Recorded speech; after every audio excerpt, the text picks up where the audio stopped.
Okay, so we got all the rock on, we've got all the taping done, and we got one coat of the Red Guard waterproofing on the floor here, and we're going to go ahead and put our first coat of the pink pudding on the wall. So because I'm covering a lot of area here, I'm going to go ahead and use this roller to get it on quicker.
Hey, Kevin here, and we're getting ready to mortar in all the tile for the floor of the shower. And so what I've done is I laid everything out dry and just wanted to make sure how I was going to lay out so that I knew where my full pieces were going to be and where my cuts were going to be.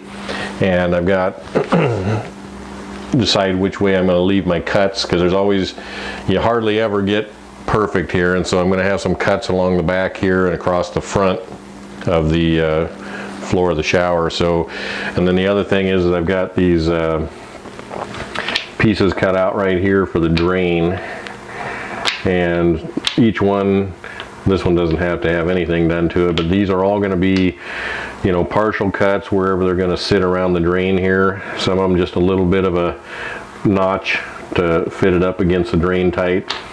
Others virtually eliminated right here. And so we may or may not, we're going to put probably just a little tiny piece right there just to keep it looking nice. So what I'm going to do is I'm starting with the full pieces, and this is a netted tile sheet that's 12 by 12. The tiles are 2 by 2, and you can see the netting here, the way it's, and so this is a cutoff that's going to wind up getting trimmed down to go into one of these two edges right here. Hey, you want to be mortgage free? If you want to learn a lot more in-depth training and gain the tools and the confidence and the capabilities to build your own home and cut the mortgage right out of your life, join our Small Builders Developers course. It's a rapidly growing community of people that want to learn the ins and outs of step-by-step building, just like this house we're doing for you on YouTube. See ya on aselfreliantlife.com. And the tile, the netting on this has an adhesive to it that when it gets wet, it'll activate and help adhere it to the floor here with the mortar. So I'm just going to get the mortar in here and get it ready. So Kevin, you're using spacers. We're going to do a really small, yep. 1/8 inch. Right, which is what the groove is right here. This is 1/8 inch gap, which is what we're going to use. The grout goes in here afterward, and so we're just going to make sure the sheets are separated by the same gap. So I've got these little rubber spacers that are 1/8 inch, and so we just slip those in between the sheets as we put them down so they stay put. And I'll have to do a little adjusting because this is not perfectly square, and so we're going to have to do a little fiddling with it to get it where we want it to go, but that's kind of the premise. So I'm going to go ahead and get the mortar going here. So the mortar that we are using is a thin set, and you had to mix it up with water according to the instructions. It's set for 5 minutes, right? Yeah, we're just slaking it. What are you using to apply that with? This is a V-knot trowel. You see and that gives me the profile I want. So I'm just going to get some mortar in here and start working it. I'm also going to use it a little bit to level out some of the edges here where the forms left a little bit of an indent in the concrete. So how thick are you doing it? It's going to be, I want to say, about 1/8 of an inch or 6. Yeah, I think it's 1/8 of an inch when we get done.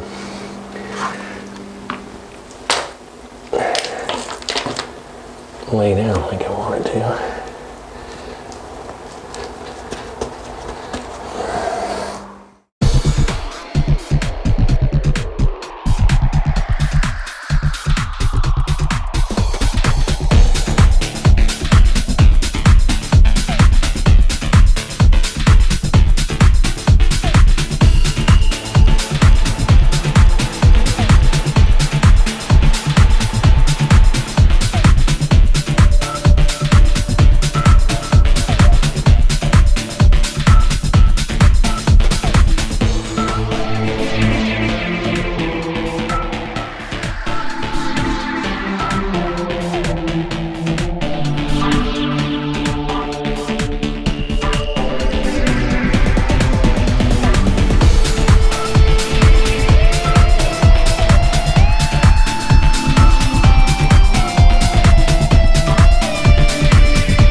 Hey, Kevin here, and just want to kind of go into the next phase of the tile shower, the custom tile shower we're doing. And so you can see that I've got this one row sort of, you know, floating in the middle of the wall up here, and you're probably wondering why I would do that, and I'm going to tell you. The one thing I know about building and having been in the building industry is that things just aren't as square as we'd like them to be and flat and level as we'd like them to be. And so from past experiences, one of the things that we learn is to, you know, have to kind of work with those imperfections. And so what's going on here is I want to set a good, even, flat, level course to work from, going up and going down on this project. And so I know that the ceiling may or may not be perfectly square and level. In fact, I'm sure it's not, because there's a lot of factors here with the way wood acts and reacts and the way the trusses may be sitting and shifting and things like that. And so I'm probably going to have some cuts to make to get flat against this surface up here, or get square as I can up here. Same thing happens in the corners and down on the floor. And so what I want to do is the main body of this tile job, I want to be as square and level as I can. So what I did was I came up and determined where my second course was going to land, and that's taking into consideration the dimension of the tile and the grout line thickness that I'm doing, which in this case is 1/8 of an inch. And so I allowed myself a little bit of space down here, and these tiles on this bottom course will probably have to be cut to fit across the bottom of the floor, but they'll be square and level based off of this. So I came up to my second course of tile, snapped a line all the way around, and then I also have a border that we're going to be putting on right here on both sides, a little border tile with a bull nose.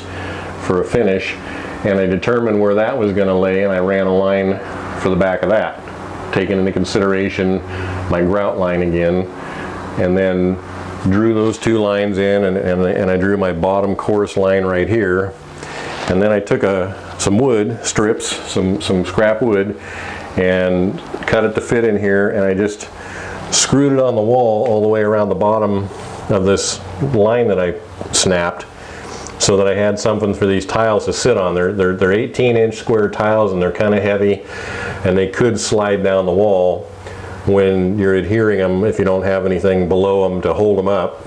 And so we stick these on all the way around, and that leave that on there until this course gets dried.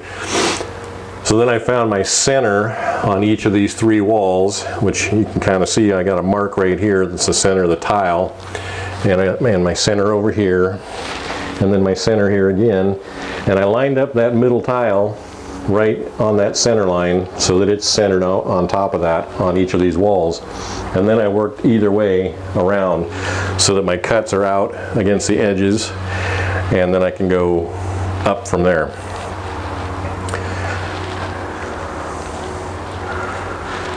So I let that dry, and I removed the sticks so that I could work on the next course down or up, whichever the case may be. But what I'm going to go ahead and do next is I'm going to work on these 2 cubbies, because I want to tile these out first so that when I bring my face tiles up, I can trim them so that the tile in here and here meets where I want it to go, and around the edges all the way, so that I've got a good match up for my grout line. And I'm going to put my grout line on the inside so that my cover tiles, my face tiles, are overlapping the inside tiles. So I got to put those on first. This one has to go on, then the wall of the cubbies, and then eventually the face tiles will be cut appropriately so that they cover over these inside tiles. So that's what I'm going to work on next. And we're going to do a little tie-in with the floor, so we're going to use these on the back. They're just right to set in here. And then I got about a course and a half of these to come up above here. So we're gonna glue those in next. Once those are on, then I can do my side tiles here to match up in here, and that's going to be the same tile as this. That's what we're going with. So it kind of ties it's kind of an accent, and then it ties it in with the floor. So that's kind of where we're going. And I want to talk to you a little bit about having the confidence to do this. I'm not a tile setter by profession, or I haven't done any tile setting for a long time. It's been years since I last did some tile. I did some entryways, and I've done some bathroom floor tile and this kind of thing. Mostly just flat, straight stuff like this. This is a little out of my comfort zone, but I'm doing it. And I've never done a floor like this. This is a first time thing for us too, where we just poured the floor right into the slab, and we're working off of that. So it's a little bit of a learn as you go, but bottom line is you can do it, and I'm doing it. So I'm confident that if you take the time to sit down and sort through it and watch my videos, you can see what I'm doing. And you'll save a ton of money. That's the bottom line. And if you're willing to get out of your comfort zone a little bit and try this, it's pretty straightforward. There's some definite tips and tricks I'll show you to do that'll help you out a lot. And a couple of even with buying a couple of specialized tools to do this, like a little tub saw and some other things, you're still going to come out way ahead of ever having to pay somebody, because I'm probably saving between $1,500 and $1,800 doing this myself for just the material cost, and even having to buy some tools. I'm still way ahead of what would cost me to have somebody come in and do this. And so I'm saving a lot of money, and I'm getting a chance to kind of do my own thing here, and so I think anybody that wants to try that can do it. And if you, like I said, if you follow this video tutorial I'm putting together here, I'll sort of demystify some of the things you might be concerned with as far as how to go about doing this. So if they haven't already watched it, they should watch your videos on putting up the Durock and waterproofing as well. We've got some other videos already done, how we started with the backer board and so forth, and how we prepped everything to get to the point where we're at now, where we're actually putting some tile on. And so anyway, I'll do some more updates as we go here, and explain what it is we're doing, and show you what we're up to, and I'll even tell you how to get a hold of the tools. We'll probably put some links in the bottom of in the comments section, so you can see where you find the tools that we bought. Anyway, I'm gonna get going. I got my mud mixed up. That's what we call the mortar that we use, and start getting some tile on in here, and I'll check back with you.